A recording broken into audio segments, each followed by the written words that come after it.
fantasy football. And we'll let it count up a little bit because we don't want to. What I've been doing during this time is singing "Staying Alive, Staying Alive," because that's like the theme song to everyone's life in some ways, but not to people doing IDP, Dynasty, rookie drafts. Okay, that's long enough. The number one linebacker in IDP, Dynasty, Fantasy, rookie drafts should be that more on this week's IDP Roundtable. Joined by the Brain Trust. We'll start with John Norton. John, the number one rookie in IDP rookie drafts should be. Interesting linebacker. Question. Yeah. Yeah, there's probably three options in a lot of people's eyes. The one draft that I've done so far, I wound up taking Kenneth Murray, as the first pick off the board, followed by Queen and Isaiah Simmons on a few picks later. It's really a whatever suits your fancy, I guess, at this situation. All three of these guys are in situations where they could be highly productive. They're all three going to wind up being immediate starting 3-down linebackers for their respective teams. There was a little bit of concern with Simmons at one point, whether he was going to be moved around the field a whole lot, but the coaching staff in Arizona has now come out and said he is going to be the weak inside linebacker. So that pretty much solidifies his situation as well. So I don't think you can really go wrong with any of these guys. It's kind of 1A, 1B, and 1C. There are a couple other guys. If you miss out on these guys, keep an eye on Logan Wilson and Willie Gay. Mm-hmm. They're probably going to be your good consolation prizes, and I would not really be all that surprised if those two guys produced as well as any of the top three, in the long run. So, I like Murray. I like the situation that he's going into. Patrick Queen's going into a situation where he's going to be a stud and the centerpiece of the defense. Isaiah Simmons may have a little more competition for tackles to start off with, but we've seen a guy in that position be highly productive in Arizona in the past. So you really can't go wrong with any of those three as a top pick off the board. Yeah, they're real different from each other. I mean, maybe the best advice might be just take the third one off the board, which is usually Murray. And actually, there's in the rookie drafts I've done so far, there's been a gap where you'll see Simmons and Queen go off the board, say in the 10 to 15 range. Maybe Simmons will fall a little bit more, and then Murray will still be on the board in the 20, 25, even 25 to 30 range, and closer to Gay and Wilson. But I think you're right to point out that Gay and Wilson's value may end up being much closer to the top three. Real quick, John, while I've got you, and then we'll get your thoughts on this top tier, Matt. How do you feel about Simmons being this non-traditional player? Is that something more to fear, or to just give him more ways to get on the stat sheet? I would fear it more if the Cardinals said things like, well, we got to figure out exactly how we're going to use him. Then I might worry about how he's going to fit. But they say he's going to be the linebacker. I mean, we'll see if they do some other things with him. I think as long as the plan is we're playing him an inside linebacker, he's capable of more. That makes it excitement as opposed to fear, because we know he's going to start out as a linebacker. Maybe it gets him some more coverage responsibilities. Could get him some more blitzing opportunities, which could help stat-wise. So I'm all upside on the versatility of Simmons as opposed to afraid of anything. And John, I'll toss Simmons back to you with also another thing. Who's the loser here? Because we were excited about Devon Kennard. We were excited about Devondre Campbell. Who's the loser? Because it doesn't seem like they can get all of these guys along with Chandler Jones and Jordan Hicks. That's 5, and you're usually going to have 4 on the field. So what do we think about Simmons, John? Well, I think Campbell's probably going to be your odd man out. I see him sliding into a backup role. Maybe it's the third inside linebacker. He's got a little versatility to move around. He probably is going to be the one that doesn't get on the field full time. As far as the mobility and moving them around and all the different options that they have with Simmons, you could have a Derwin James and you could have an Obi Melifonwu if they start doing that kind of stuff with the guy. The guy needs to have a defined position. He was well down my draft board until I saw that they had locked him in as the weak inside linebacker. Then I moved him back up appropriately with the top 3 guys there. So, that definitely, that situation makes me nervous. I pretty much agree with what Matt said, though. If they have he's going to play here most of the time, but we're going to be able to do some other things with him to make some more big plays, then that would be a positive. But one thing that I keep calling these guys Swiss Army knives. Have you ever tried to fix anything with a Swiss Army knife? It's got a screwdriver on it, but it's not really all that functional. It's got a bottle opener that works okay, but it's not really a multifunction tool in a lot of ways. It's good at everything and great at nothing. And Those guys have a tendency to be a wide range of production when they get on the field as far as box score goes. We've seen guys be really successful with that type of skill set and those similar roles. We've seen guys that have pretty much flopped with supposedly that kind of skill set and not really sure what to do with them. I'm pretty comfortable with what I've heard on him so far, though. Yeah, it'll be interesting to see. I like that. I'm going to steal that about the Swiss Army knife. Nat, give us your thoughts on sorting out these top 5 linebackers. I mean, to me, it's really a 6 linebacker tier. I know the guy that you guys don't like is Jordan Brooks, but right.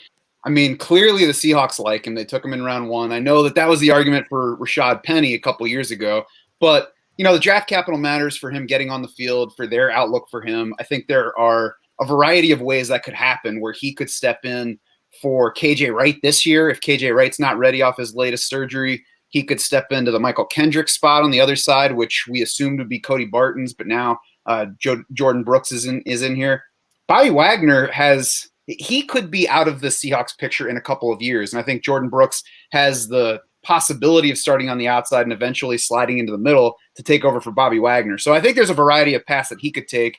And really what I like about him before the Seahawks picking him in round 1 is the athleticism, the speed testing, the college production. He has this whole portfolio of things that tend to work for translating to NFL success. So for me, he's in that tier with Willie Gay, Logan Wilson, Patrick Queen, Kenneth Murray, Isaiah Simmons, and I don't have a whole lot of separation among those guys. So it makes me all the more comfortable with not taking a linebacker my first IDP pick and knowing I can probably get one of those guys later. Yeah, you can those wide receivers. So if you want a Queen or a Simmons, you're probably taking them in lieu of one of those second-tier receivers. Everybody has a favorite in that group. And like Matt's pointing out, you can get somebody with the statistical upside, I think. And specifically, Wilson and Gay are just in perfect roles, a la Kenneth Murray, too, where the things their teams are going to ask them to do are things that they're good at. And Wilson in particular, he could be an instant top 10. He might be, at the end of this season, the most valuable rookie, and we'll see what happens going forward. But, John, Matt brings up a good point. And look, I'm going to be hard line on this stuff. When I do my rookie rankings, and Matt was gracious enough to have me on his show to talk IDP rookies a week or so ago. So I actually wasn't as high on Wilson and Gay as I think I should have been in the initial Bloom 100. I moved them up. But Brooks, I've remained lukewarm on, and I'm kind of lukewarm on Murray too. I have Murray a lot closer to Wilson and Gay, and might even be inclined to take Wilson over him, just because of the factor of passing downs and how both Brooks and Murray are kind of unknowns because of what they were not asked to do in college. So that's in the background here, John. But the other thing too, as we're starting to see, like, what is LJ Collier worth in a startup draft right now? It's like a fraction of what he was worth on the heels of the Seahawks taking him in the first round against expectations. So just because the Seahawks do it, I mean, I would take Darrell Taylor over Jordan Brooks in a rookie draft probably right now, because I just like the idea of the Leo in that draft. But we got a lot to sort through here, John, with Jordan Brooks, how he fits in with Seattle. What is he worth? What do we think of linebackers who weren't asked to drop into coverage a lot in college? Jordan Brooks always starting a lot of discussions. Brooks seems to have the skill set that would allow him to be decent in coverage. I mean, he's got the wheels, he's got the athletic ability. I don't know. He didn't do a whole lot of it, maybe, but I don't necessarily see that being a problem until we know that it's a problem. One thing that I did see, excuse me, that apparently somebody, I can't remember where I even saw it now, it's been a while back, but they're talking about the potential of possibly moving KJ Wright over to the strong side so they can start Brooks and make him a 3-down player right off the bat on the weak side. Now, that may have something to do with the injury issues and whatever. But I didn't mention him among my top 5 because there's still a little bit of a question there, but he's not far out of it. So he's definitely somebody that's on my radar as well. A guy that I think most definitely long-term. Matt mentioned that Wagner may not be long for Seattle. KJ Wright may not necessarily be long for Seattle. So there's going to start being some changing of the guard there. And Brooks could be that next great player that emerges at the linebacker position there. one last note before we go to the late round grab bag. Um, the Ravens, and I know John is a fellow fan of an AFC North team that is not the Ravens. The draft, we kind of dread it, right? Because we know the Ravens are at the end of the draft. We're going to say, how did they do it? How did they get these players? They get because inside linebacker was a big need for them. They get not only Patrick Queen, who 3-down linebacker, perfect role, instant starter, falls right to them. They get Malik Harrison, who's a boss against the run. And you brought up my Steelers as an analogy. So how does that help enhance your understanding of what Harrison's value is going to be, the other Ravens inside linebacker pick this year? I kind of compare Patrick Queen equals Devin Bush and Malik Harrison equals Vince Williams. Uh, Maybe even a better version of Vince Williams. I think Harrison has a little more ability and coverage and can do some things maybe that Williams can't. But both Williams and Harrison are big run stuffing, strong inside linebacker types, can take off blockers, can kind of keep their counterparts a little free to make a lot of plays. Those guys can both get after the passer. Vince Williams had 8 sacks a few years ago. Harrison's a guy that put up pretty good sack numbers at Ohio State. I think that's a very reasonable comparison. Both teams play 3-4 as a base defense for the majority of the time. The Steelers always, the Ravens will go away from it a little bit, but they're generally a 3-4 team as well. So similar positions, similar skill sets, very possibly similar production. I think Harrison is a guy that's sliding in a lot of your rookie drafts because people are kind of looking at the Patrick Queen being the stud there, and that is probably a good way to look at that. But I think Harrison could wind up being a sneaky productive pick, especially in the sack columns and with a lot of tackles. Matt, favorite later round rookie linebackers? Later round rookie linebackers. I mean, Davion Taylor in Philadelphia is a good target because he went relatively high in the mid rounds and he's got upside.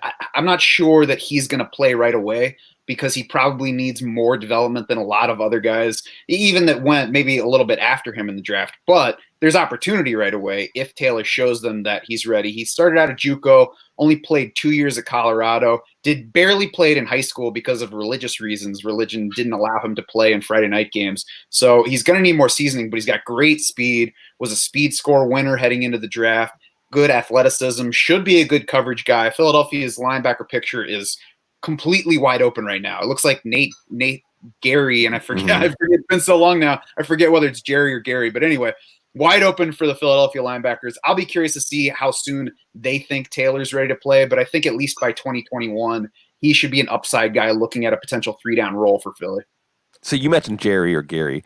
Is that, if of the other, just as an aside, because we're always looking at these situations to enhance our understanding of the rookie value, but also, there may be somebody, is he, if you were going to roster any other Eagles linebacker, a non-rookie, would he be the top of the list? Well, let me say first that I would wait until late to go after any of them because I don't feel comfortable saying any of them is the guy. But if I were picking one, I would go that guy first over Jatavis Brown because he at least did start for the Eagles last year. We know they like him to some degree, and he played solidly for them. Yeah, Jatavis Brown's like, keep hope alive, right? Keep your Jatavis Brown candle lit and hope what Jim Schwartz can get something out of him. Davion Taylor, absolutely, ultra athletic. Maybe it's kind of a redshirt year for him in Schwartz's defense, but you never know. John, your favorite later round linebackers? Well, I'm going to go later round linebackers. I'm going to watch the competition between Tay Crowder and T.J. Brunson. And for the Giants, we know they've got Blake Martinez as their one stud on the inside, but they need another starting inside linebacker. And really, right now they've got what David Mayo is projected as the starter there. We've already seen enough of him to know that he's a career backup type. These two guys, both, I think one of them was maybe a 5th round or a 6th round, and the other one was a 7th round. So definitely guys that aren't going to be on many people's radar. But the situation dictates that somebody there is going to step up and have a decent opportunity to get on the field quite a bit. I would keep an eye on those two. Back on Davion Taylor, I pretty much agree with Matt's analogy there. I think he is definitely somebody to keep an eye on long term, but I think he may wind up getting on the field quicker than people expect just because there is no man there. There is no main guy there. If I were going to pick my top guy out of that group, I would take my shot on Jatavis Brown just because I've seen the production he's capable of in the past. But again, that one could go anyway. And I agree that I would not take any chances on any of those guys until the very late rounds. Something else that I'm looking at a lot when I'm weighing out the prospects for these later round linebackers is I really wonder if we're on the cusp, if not already there, of 3 safeties being the default and 2 linebackers, or at least the most often used personnel set is going to have 3 safeties. I think we're going to see a lot of that going forward. We've already seen several teams go to a big nickel-based defense in the last couple of years, and I think we're going to see 2 or 3 more teams go that way this year, the Bengals being one of them. And exactly, the Bengals and Sean, what's going to happen to Sean Williams? Well, Sean Williams is going to stay on the field a lot because that's the idea, right? Like, we're chasing value in some of these situations. Well, the Rams, somebody's going to have to play inside linebacker for them. Well, why not Taylor Rapp, depending on whether the rookie Terrell Burgess is ready to play a lot of snaps. But we may end up finding out that the answer in some of these linebacker situations is none of the above. We've got a question for the chat. Kaiser. Yeah, well, Kaiser's the first choice up for sure, but then Kenny Young is still there. It's an interesting situation. Kodo 3er, I'm not sure how to say your name, man. Good day. What do you think about Strad? And again, these things, Justin Strad, he was a 5th round pick from, I think, Wake Forest. And John, when we hear these questions, it's always also a function of what do we think of, Todd Davis? What do we think of A.J. Johnson? What do we think of Josie Jewell? One thing that stood out for me for Strad is that he's excellent in coverage. He's an accomplished linebacker coming from the college ranks in coverage. How does that affect your view of his potential value and the Broncos linebackers in general? Yeah, the Broncos linebackers they're a little bit of a mystery. Neither one of their starters are necessarily great in coverage, so they could definitely use an upgrade there. But we watched Todd Davis basically take on a 3-down role last year and was rather productive in that role. So sometimes I look at stuff and I think, well, I see what I see, and I think that this, and then the coaching staff looks at it and obviously sees something completely different because they tend to lean another way. So that could be an opening. It is definitely a situation to keep an eye on. We know they could do better with their coverage from their inside linebackers, but I don't necessarily know that they feel that they need to do a whole lot better with their coverage from their inside linebackers. A.J. Johnson is relatively quick. He does a fairly good job. Davis has gotten better. I don't think he's anywhere near a great coverage linebacker, but I think he's more than adequate. I think he proved last year that he can get the job done well enough. So if they see that as a weakness, could see something happen there.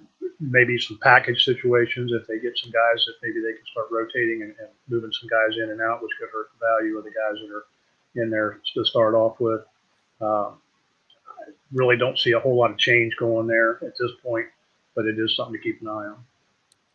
You want to weigh in on Strad, Denver Broncos, Justin Strad? That's gonna be a mouthful. I mean, in some ways, I hope I'm not rooting against him, but I'm gonna have to get used to saying that. That's a mouthful. I like him first because it reminds me of Kent Herbeck from the 1980 Twins. By Val.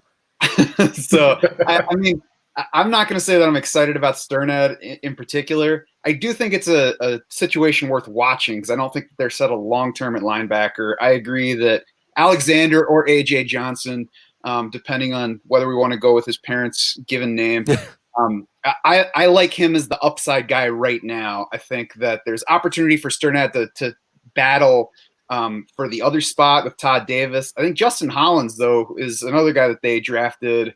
It was either last year or the year before from Oregon, was primarily an edge guy at Oregon, but has been working inside, I believe, in Denver. It's not a situation I've been tracking that closely, but I think that they worked him some inside there. So I think even beyond Sternad, there's competition here to watch, and I don't think it's settled for who is going to start. But I would not go in saying that I'm excited about Sternad, who is decently productive, but also fairly slow for the position, below 40th percentile, 40-yard dash at the combine.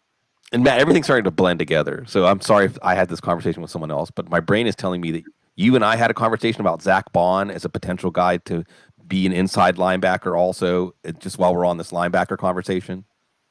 Yeah, that was me. And he's definitely an upside guy to go after. I think he's just an upside athlete. So you asked about Isaiah Simmons and whether whether to worry or be excited about a guy who's that versatile. I think Zach Bond, it's a similar question for him because he's been a player throughout his early career to this point that you just kind of bet on him succeeding, even if you don't know what that success is going to look like yet. I think that if Zach Bond were going early, I would worry about him, but he should be going late enough where you just kind of bet on him and see if the Saints can figure out how to use him. There should be opportunities soon. I don't know if it'll be right away, but I mean, a guy who has played quarterback in his career, has been a linebacker, has played the edge, has run track. I mean, Zach Bond is a package that I think you want to bet on, and even if you don't know whether to trust his coaches making it work right away.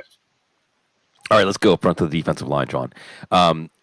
In a league similar to our Football Guys IDP Dynasty League, where the scoring is set so that a good defensive end can be worth as much as a good linebacker or a good wide receiver. Chase Young went second overall in that, and maybe he should have went first.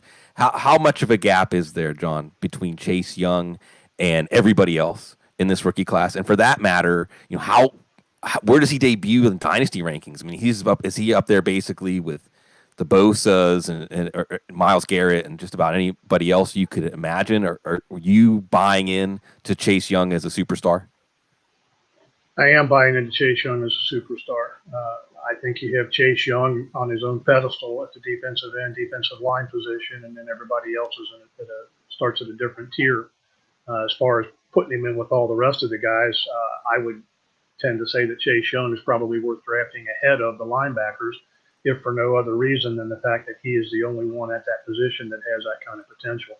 And you've got 6 linebackers that we've discussed that are all going to be good, productive guys, we think, and we expect at least. When you look at the defensive end position, you have Chase Young, and then you've got a pretty big drop-off to Yetur Gross-Matos or Darrell Taylor, who could be productive guys, but I think they're much less likely to be sure things, at least.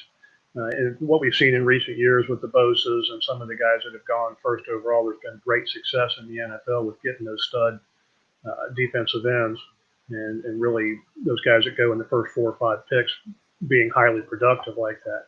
In my opinion, I think Chase Young could be somebody that equals the Bosas or even Danielle Hunter type guy in the long run, especially with Washington going to more of a 4-3 look. Matt, and if you want to go back to any other linebacker stuff, feel free.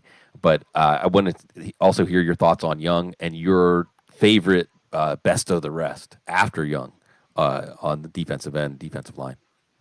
Yeah, I agree with all the talk about Chase Young being elite. I think he wins however you want to look at it. If you want to look at the tape, he looks excellent there. If you want to look at testing, he didn't do the combine stuff, but he's clearly fast enough, brings everything. Pro Football Focus, he earned the top edge rushing grades since they started grading college players. So, yeah, there's everything to like about him, and there's an enormous gap between him and the rest of the class. So, for me, that's why he's the number 1 overall rookie IDP pick pretty easily, ahead of that group of linebackers that I said before I think is pretty large, and I think I can wait and get one of those guys. So, yeah, Chase Young, definitely at the top, and he's sitting 7th in my overall dynasty rankings among D linemen right now. So I think he belongs among the top guys to begin with. There's not a lot else that I'm excited about at the position. Again, that's what helps Chase Young. So Kayvon Chaison's the only other one that went in the first round. I have misgivings about drafting him too early. Yetur Gross-Matos, AJ Epinesa, okay. You mentioned Darrell Taylor. I'm kind of skipping through that group. And the guys that I'm looking at late and might even be waiver options, Curtis Weaver is one, lasted all the way to the 5th round, went to the Dolphins. He was very productive as a college player, tested fine. He didn't run the 40, so we don't know speed or speed score on him to gauge that, but tested well in the 3-cone drill, above average there. That's important for an edge rusher. It helps him bend the corner. He didn't go until the 5th round, but he landed with the Dolphins. I think there's opportunity there. Even if it's not this year right away, it should be soon. So he could have a starting job within the next couple of years in a defense that could use him. And then Kenny Willekes, I talked about it when I had you, Sigmund. He's my guy, and it makes it even easier to have him be my guy because I can probably wait until the very end of an IDP draft or even get him off of waiver wire because he went in round 7 to the Vikings. He's just been a guy to bet on throughout his early football career, he did not get a scholarship offer to Michigan State. Instead of going to D2, he's like, no, I want to walk on to Michigan State. I'm going to make them give me a scholarship. They gave him a scholarship. He was the 2018 Defensive Lineman of the Year in the conference, so we know that he could produce at that level. Came back this year a little bit slower, didn't produce quite as much, but he was coming off a leg injury right at the end of his previous season. So I think that slowed his prep a little bit.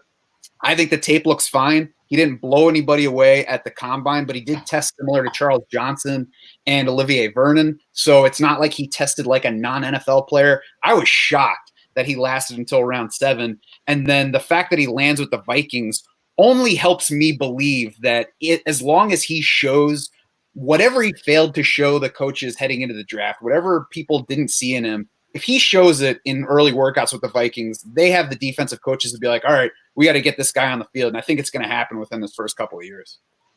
Matt, every time I hear you talk about him, I want to play it for other teams so that they'll say, why didn't we take this guy? What would we pass on him? It's fantastic. Wilka should have hired you as one of his agents or Way to somebody. Send him a hype video one of these days. It's great. I mean, but that's what's fun. In some ways, it reminds me of why we like IDP fantasy football and why we like fantasy football in general. It's that you watch football and you develop an affinity for players and you want to be part of their journey. And when they're great, you feel like, yeah, I knew that guy was going to be great. John, after Chase Young, is there anybody in this edge class that you think might be great or otherwise has your attention? I think Chason could be a guy that steps up there, but right now we're not even sure if they're going to consider him a defensive end or an outside linebacker, kind of in that tweener area. I think he's the next best in the class. Darrell Taylor has some potential. We've seen a lot of guys go to Seattle as they've been in need for an edge rusher the last several years, and it seems like they spend a high round pick on somebody. L.J. Collier last year, Taylor this year, and for whatever reason, those guys either don't earn the opportunity, don't get the opportunity, they just don't seem to pan out well for them. They've not had a good track record on using high round picks on defensive linemen. There's going to be some guys that are going to have plenty of opportunity. Bruce Mattis is going to have opportunity. Taylor's going to have opportunity. One guy kind of snuck in the 4th round is going to be in competition with Willikis is DJ Wanham. I think he's got the opportunity to maybe become the 3rd man in the rotation this year, but especially if they don't re-sign Griffin, which doesn't look like that's going to happen.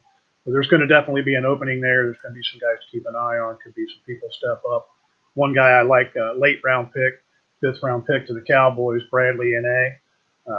Guy, good inside pass rusher, has the ability to move inside a little bit on passing downs, play the outside on run down. So it's another spot where the Cowboys are looking for somebody to be a bookend there. And he's going to have an opportunity to step up in that job just for lack of competition, more or less. Serious upside, good off the edge, good run defender. Definitely somebody I want to keep an eye on. Yeah, Ney, I know, had a lot of draft analysts. He was on their favorite player team, all players you watch and really like them. And that's a fun situation between Aldon Smith, Randy Gregory, Dorrance Armstrong, who was an upside pick in the 4th round on the edge for them 2 years ago, and a not outside opposite DeMarcus Lawrence. And they might be getting into a lot of shootouts this year, which is fun for defensive production. Real quick, John, because you mentioned Chason. And when Chason was drafted, I don't remember whether he was announced as a linebacker or a defensive end. But it sure seems like the Jags are going to a 3-4 defense. Are you projecting the Jags as, when you're looking at Josh Allen, when you're looking at the linebacker core, are you projecting them as a 3-4 defense this year? I'm not necessarily projecting them as a 3-4 defense, excuse me, but I do believe that they're going to start showing a lot more 3-man fronts and starting to give some of those looks. I don't know that they're going to necessarily adopt it as a base defense.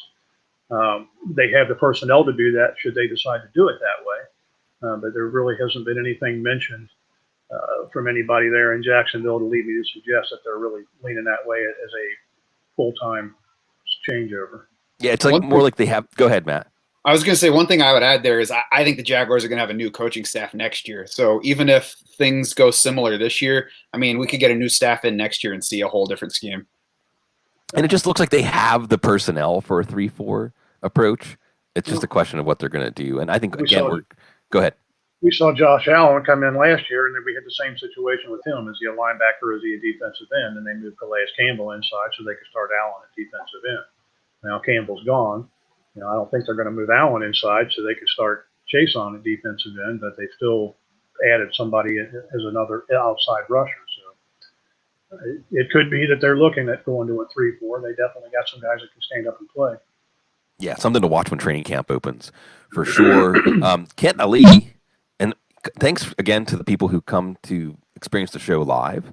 IDP Fantasy Football, guys, I'm just waiting for IDPs to become part of DFS, and then everyone's going to, it's all going to be Eyes of the Guru and Matt Schauf's work at Draft Sharks and everybody else who's doing IDP. We're all going to become fantasy football superstars because it's going to be one of the easiest ways to win at DFS. It's going to happen. The appetite for gambling and fantasy is just growing and growing during this time. So if you come and you join us live, you can ask your question. Ken Ali asks, Matt, Highsmith, Edge Highsmith, Pittsburgh, third-round pick, Alex Highsmith out of Charlotte, and Alton Robinson out of my alma mater, Syracuse Orange. I know you know a thing or two about Syracuse up there in Rochester.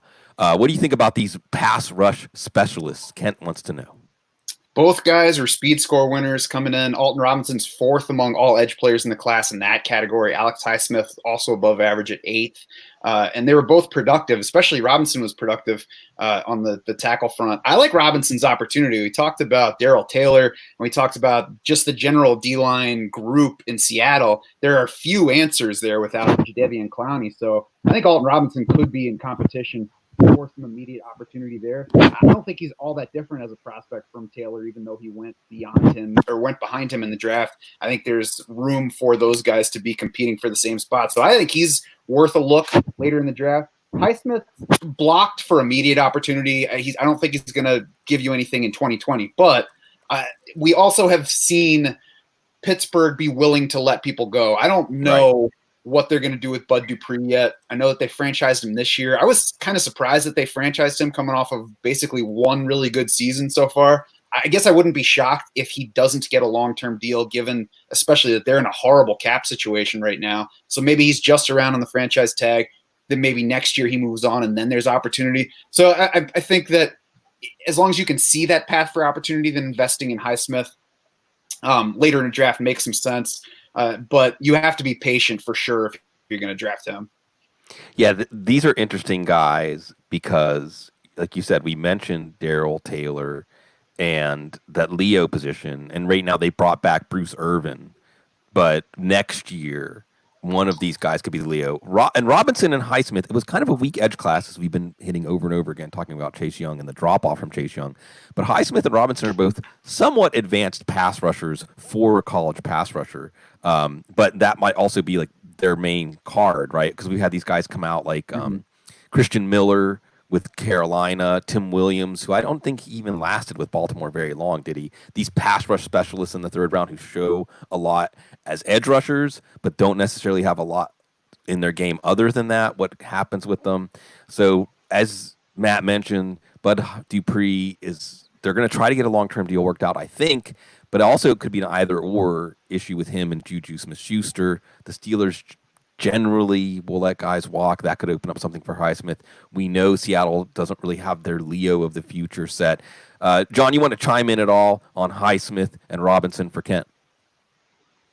I think Highsmith's going to end up being their third guy this year. I think they're just going to kind of play it by ear. I think the franchise tag for Dupree was kind of you did it for 1 year. We knew you were capable of it. Show us you can do it again and we'll pay you kind of thing.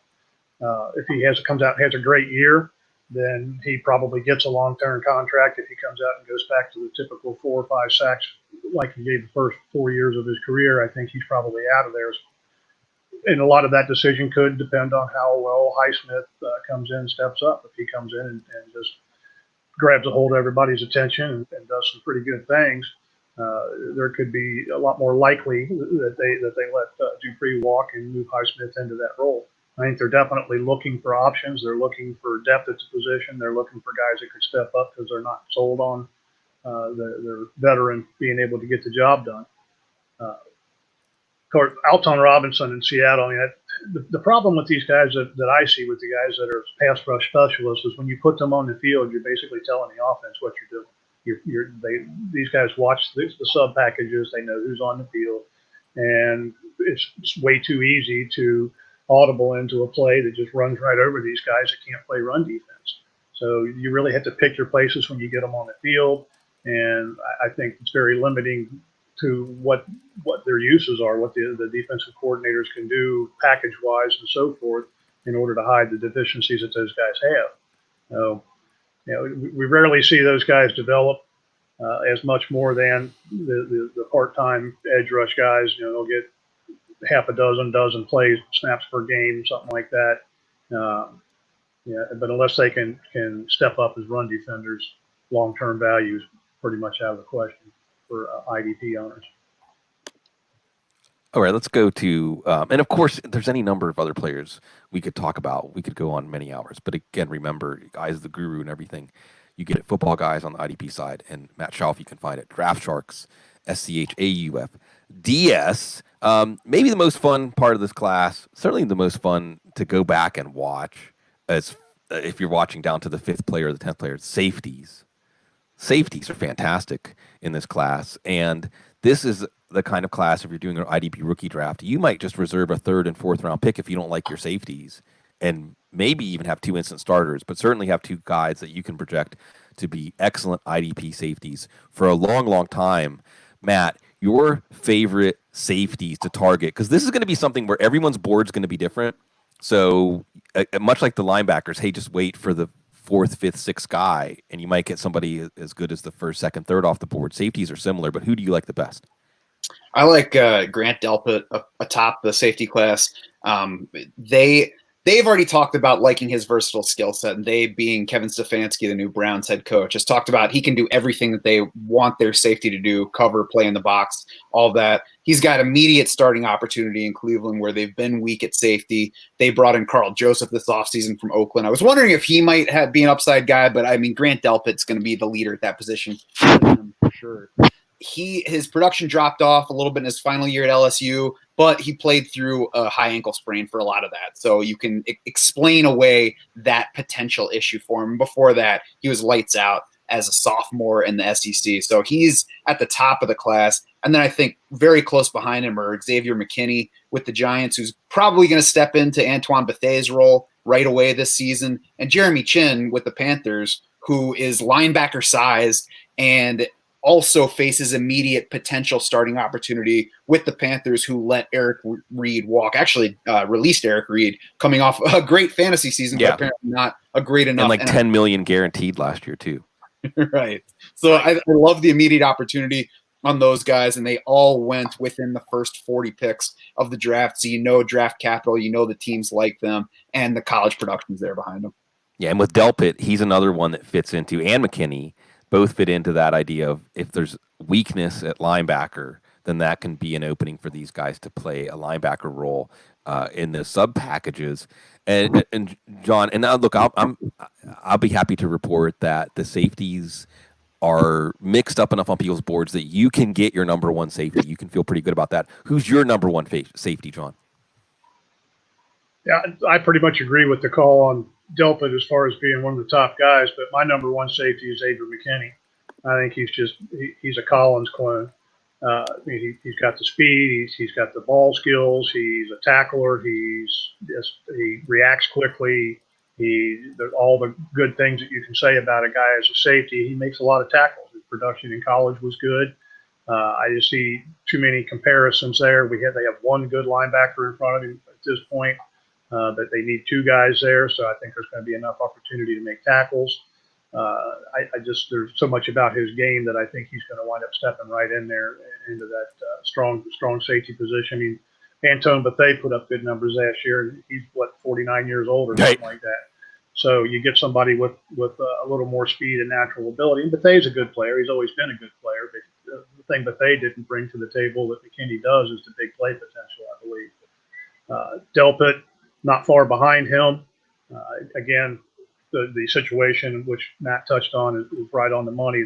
Or I think it might have been Sig that mentioned the lack of play at linebackers, the lack of solid who knows what they've got at linebacker position. There's a lot of more questions probably than answers in Cleveland at linebacker going into this season. But Delpit should have plenty of opportunity. And I think another guy that hasn't been mentioned so far that I'm really high on is Antoine Winfield Jr. And maybe that's because of my affinity for Antoine Winfield Sr., who helped me win a whole lot of championships back when he was playing. He was probably pound for pound the toughest corner I think I've ever seen in the game at 180 pounds. And had seasons where he put up 90 and 100 solo tackles and so forth. So maybe some of that feeds into that. But Winfield is a good size. He's not real tall. He's 203 pounds and 5'9", so that can be a little bit of an issue. But his dad was 5'8" and 180 or 5'9" and 180 and put up great numbers. The Tampa Bay is a little more crowded in their safety positions, but I think Winfield eventually comes out as the starting strong safety on that team. They have better linebackers in front of them, but all in all, I think he's going to find a way to be productive for us. And one other note on the safeties, and again, if you haven't looked up this show, you should be listening to Matt Schauf's work over at DraftSparks. Anyway, we did a show on IDP rookies a little while back. We talked about these safeties. Since then, one thing that changes the picture a little bit, and John, you'd put this name on your list, so it reminded me. Malik Hooker, no fifth-year option from the Colts for Malik Hooker. So Julian Blackman, who might have gone a little higher if he hadn't torn his ACL last year, becomes a much more interesting guy long-term, even though he's more in that center fielder role. So, always the complexion of these situations continuing to change. And just go back, because as we've been talking about, watch Grant Delpit in 2018, but watch McKinney, who really was in Isaiah Simmons' shadow, but like Simmons, played all over the place, like a Minka Fitzpatrick at Alabama, played all over the place in the defense. These guys are fun to watch. Jeremy Chin, small schooler, Salukis, and Kyle Duggard, small schooler, looking like the kid on that takes everyone's lunch money when he's playing at Lenore Rhine. John, late round safeties, anybody you've got an eye on? Because we see the churn at safety. These guys can emerge even if they don't have much of a draft pedigree. I think at the safety position, you can look at pedigree. You can look at this player's skill set. Obviously they've got to have a good skill set, but I think as much as anything, you look to situations where teams are thin or have needs at that position. The first guy that jumps out at me, Jalen Hawkins, 4th round pick for the Falcons. Keanu Neal is a great safety when he's healthy. Last time he was healthy, I think, was 2017. Right. So they've been without him for most of 2 seasons. He's had back-to-back years with major injuries. Is he going to be the same player when he comes back, even if he is able to stay healthy? So I think Jalen Hawkins is a guy that skill set-wise would be a good fit at the strong safety there, and he may have that opportunity. They don't have much depth. Could be a guy that gets on the field pretty quickly, especially if Neal struggles again or is injured again. And if you go a little bit deeper, you got Brian Cole in Minnesota and Josh Metellus, 6th round and 7th round picks. Anthony Harris, they re-signed him. I don't know how, maybe you guys can chime in on this, but the guy, he just hasn't really been all that impressive to me. I know they kept him. Maybe it's because he was their starter last year. He knows the system. Maybe he's better than I'm giving him credit for, but the guy really hasn't done a whole lot that's impressed me. You've got Harrison Smith to play your center field, your free safety there. They tend to like to have an Andrew Sendejo type guy, somebody that's got a little bit of a physical nature to him that can come in there and doesn't necessarily have to be great in coverage, but can play that in the box safety role and so forth, and not necessarily be a liability in coverage. So I think Josh Metellus and Brian Cole will probably be competing for their spot in the pecking order there. And I think that there's a chance we could see those guys make a relatively early impact at some point. Yeah, the situation, absolutely. And once you get on the field, he could show what you do. And I think with Harris, John, they franchised him, but then they tried to trade him, and nobody wanted to trade for him. So now that doesn't surprise me. They're kind of stuck with him, or at least they let it be known that he was available. Right. Late round safeties, anyone else you want to talk about in this tremendous safety class, Matt? Immediate opportunity matters to me a lot, especially at this position where I'm not likely to stash too many guys. and wait a couple years for a safety, especially because in a lot of cases, if you can really play at safety, you're probably going to get on the field pretty soon in your career. I don't think teams are stashing 5 or 6 of them. So Kayvon Wallace to the Eagles is one that I like in the 4th round. Went to Philly, where Jalen Mills is apparently going to start at safety this year, has been a mediocre to worse than mediocre corner to this point. They re-signed him on a 1-year deal this year. They're planning to try him in the Malcolm Jenkins spot.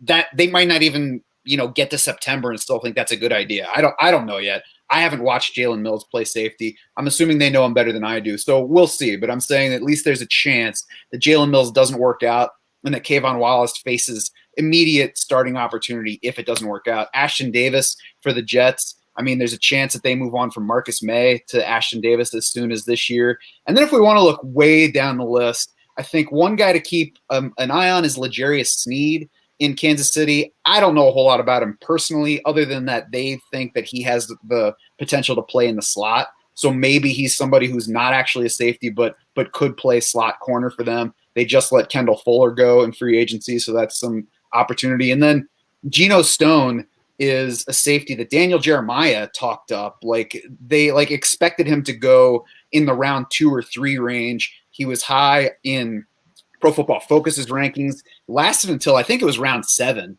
to the Ravens. But again, it's one of those where you say 7th round, he's probably not going to be a whole lot. But with the Ravens, right, if he is something, we know that that's a team that'll say, oh, we got something here. We're going to go ahead and play him. And Chuck Clark is a good player. He's a solid player. When was the last time the Ravens had a safety that was fantasy productive? This is true. Well, and they churn through them. Eric Weddle, Tony Jefferson.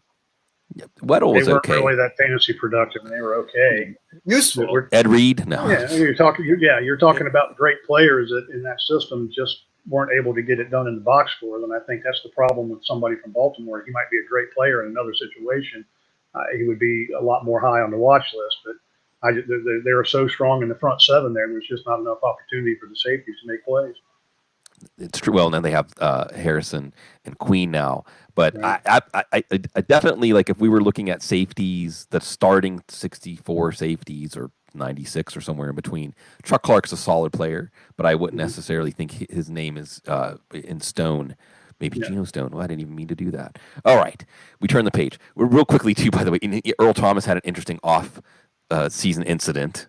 TMZ reported on that. And we've had some off-season incidents that I'm not going to necessarily make light of. Ed Oliver has gotten in some trouble. I think like 4 players got arrested over the weekend here. But there was the big Quentin Dunbar and DeAndre Baker thing. And that's interesting because depending on what happens with Dunbar and Baker, the Giants and Seahawks might have to put a corner on the field that they had hoped they would not have to expose. And, well, that leads to fantasy production, even if it's temporary fantasy production, because that guy usually gets benched. But he gets an opportunity to get a lot of tackles, passes defended, maybe even some interceptions, a lot of action. And if you've been listening to IDP Roundtable, you've been hearing about rookie corners a lot of the time, but they aren't going to get benched because they have high draft picks invested in them, John. Now, you may find you have a pick late in your rookie draft, 6th, 7th round, if they go deep enough, which sounds great to me, to invest in a rookie corner. Who are the rookie corners that you might be willing to draft and start right away? Yeah, we talked about the rookie corner rule a lot. There were six safeties drafted in the first round, or corners, drafted in the first round. Most of those guys are going to get on the field really quick. Situations will dictate, if they've got somebody good opposite them or whatever. But in general, your rookie safeties get picked on a lot. Of the guys taken in the first round, really of the guys taken in the first 2 or 3 rounds, I think Jeff Gladney is the guy that I would probably target for IDP production. I wouldn't ever take a corner before the last round of your rookie draft, or the last 2 rounds if you need 2 of them. But Gladney's going to a good situation. Minnesota jettisoned quite a few of their starting defensive backs. A couple of corners are gone. So there's going to be an opportunity for him to step up in a situation that has been productive. We've seen pretty good tackle numbers. We've seen pretty good production in general from Minnesota's corners over the years. He would probably be my top guy on my list. Jeff Okudah would be up there as well, the number 3 overall pick in Detroit. We've seen a little bit of production there. most of the time when it comes to the corners, and we talk about this a lot, corner position is very fickle. Uh, just because a guy is a great player doesn't necessarily mean it's going to translate into fantasy terms. Sometimes your guys that are marginal actually put up better numbers because the opponents pick on them and give them more opportunities. So yeah, this situation is going to be watch the guys, see who winds up getting an opportunity to play a lot. Trayvon Diggs is a guy that could wind up stepping up. Jalen Johnson is going to have some opportunity. One guy I do not like is C.J. Henderson, just because he didn't like to tackle when he was in college, and there's no reason to think he's going to suddenly decide that he wants to tackle in the pros. So, these guys, if you're in a corner required league, watch and see who winds up getting the starting opportunity. If you get a second, third, fourth round rookie corner that's going to look like you're going to get an opportunity to start, that guy's probably going to be targeted a lot. So even if he's not the greatest of players, if he likes to make tackles and can contribute a little bit in the big play department, the opportunity is going to be there. Yeah, Jalen Johnson is one I think is a great name to bring up. Some had him in the first round, fell to the second round. The Bears are probably going to end up starting him. I think there's maybe like a CFL corner who might compete with him. Artie Burns, that's not going to happen. So that's one to watch. I like to Damon Arnett. Again, along the lines of what you're saying, John, like who likes to tackle, but then they signed Prince Amukamara. So again, who also likes to tackle. Yeah, right. We'll see what happens. He can't catch a pass. He never makes an interception, so he might as well tackle somebody, right? Right, in the vein of Xavier Rhodes now with the Colts. So again, like how John pointed out, monitor these situations. See who's going to start, because you may see a third or fourth rounder get in early. Matt, parting shot on these rookie corners. Yeah, don't bother wasting a rookie draft pick on a corner. Take Kenny Willekes instead. Yeah, exactly. No, it's good. No argument there. It's a fun time. Rookie drafts have taken place, hopefully giving you some data on how you want to adjust your strategy. Rookie draft still underway. Rookie draft still, we're waiting. And also, again, around the corner, the good news is there's more signs that sports are going to be going again. More juice is flowing on our analysis. It's as good a time as any to get into IDP fantasy football too, and it will enhance your understanding of the game and your enjoyment of the game. So do that. Give yourself a reason to consume the work of John Norton and the whole IDP staff at Football Guys and over at Draft Sharks, Matt Schauf, and all of his excellent work. We'll be coming back at you. We look forward to the opportunity to serve you, because your discriminating tastes. IDP fantasy football is the best fantasy football. And as always, folks, wash your hands and mask up and